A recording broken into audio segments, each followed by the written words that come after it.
Vryburg is a small quiet town in the northwest, the kind of place where you can hear your neighbor's gates close from 3 houses away. Maybe like the kind of place where nothing dramatic ever really happens, or so we thought. Because there's this old warehouse just outside of the town. No signs, no people, no movement, just a big dusty building that looks like somebody might have abandoned it years ago. If you drove past it, you wouldn't look twice. But inside was a completely different world. When SARS and the police finally broke in, they were hit by this loud mechanical humming, like a swarm of angry bees, but digital. And that's when they realized this place wasn't empty at all. It was packed with rows and rows of Bitcoining mining machines, all glowing and overheating and working non-stop. Literally millions of rands worth of equipment hidden in plain sight. But here's where the story takes a turn. These machines weren't just quietly running a side hustle. They were plugged directly into the town's electricity supply. Illegally, of course. No meters, no billing, no permissions. They were basically just draining electricity like a parasite on a grid. And just when the officers thought, okay, wow, this is already insane, they walked into a different section of this very warehouse.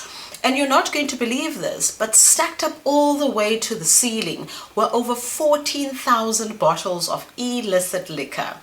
Whiskey, vodka, brandy, you name it. Enough to supply nightclubs for a year. So when the police were standing there, they were like, what is this place?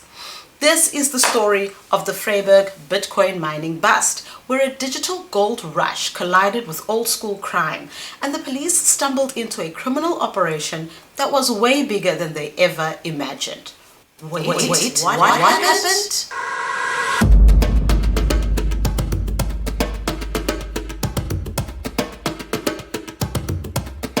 In May 2023, SARS, the SAP's Criminal Intelligence Unit, and customs teams raided a warehouse in Vryburg.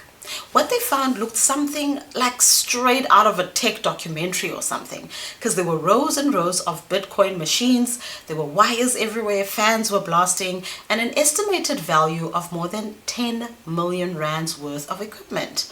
Now, crypto mining is not illegal in South Africa. You can mine Bitcoin in your home if you want. You can build a commercial facility if you follow the rules. But this operation was breaking every rule in the book. Some of the violations were illegal electricity connections. This mining of the Bitcoin was tapping directly into the municipal grid. It was bypassing all the meters and the billing and everything. The amount of electricity they pulled was massive and could power an entire neighborhood. Then there was the tax evasion. There was no business registration, there's no tax filings, nothing, no declarations of any kind of crypto income or like equipment imports or anything like that. The third violation was the illicit goods. So in the back of the warehouse, police found those bottles that were like stacked up to the wall. So 14,617 bottles of illicit or maybe duty-free liquor. So this wasn't just a crypto mine. It was a full-blown criminal enterprise. Like we said, South Africa doesn't ban cryptocurrency mining, but you must operate like a business. And that means paying the tax on the crypto earnings, and SARS has a requirement for this. You have to register the company. And of course, you've got to use electricity legally. One more very important regulation that you've got to look out for is the safety and environmental regulations and laws, which you need to follow if you're going to be running a legit crypto mining business in South Africa. This operation obviously didn't do any of that. Instead, they bypassed the grid and pretended that they didn't even exist. SARS calls this ordinary tax crime using extraordinary technology. Crypto mining is booming globally, and South Africa is actually exploring legal ways to benefit from it. Here's the bigger context, okay? The rise of renewable powered Bitcoin mining. So rural areas in South Africa often have more access solar or wind power that goes unused. So Bitcoin mining can actually turn that energy into money in a legal way. Countries like Kenya, Ethiopia, and Namibia are already doing this. So what South Africa is doing is they're looking into it so they can follow in this trend. And then there's Eskom's interest. Eskom is studying how Bitcoin mining can help stabilize demand or monetize excess energy too. Not tomorrow, obviously, but it is on the table. Lastly, regulation is now catching up. SARS taxes crypto now. So the FSCA regulates crypto service providers, and SA is aligning with global financial rules. So the future of crypto mining is not crime, it's actually integration. It's clean energy, taxed income, regulated operations, but for every legitimate opportunity, there are also people trying to cut corners always, which is what brings us right back to the story of Vryburg.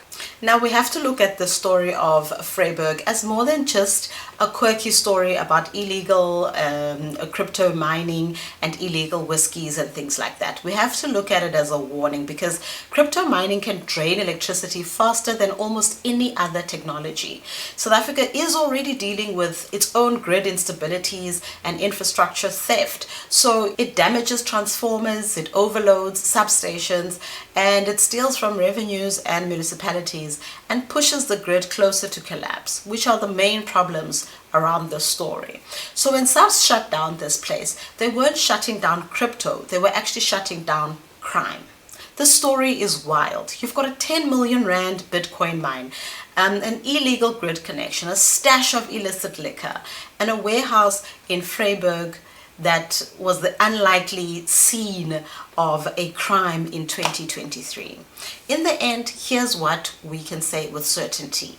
One person was arrested at the scene when they did the bust. Authorities expected more arrests and continued their investigation, but since then, no official public update has been released. There's no additional charges or court outcomes or any kind of prosecutions that have appeared in any publicly accessible databases or media reports.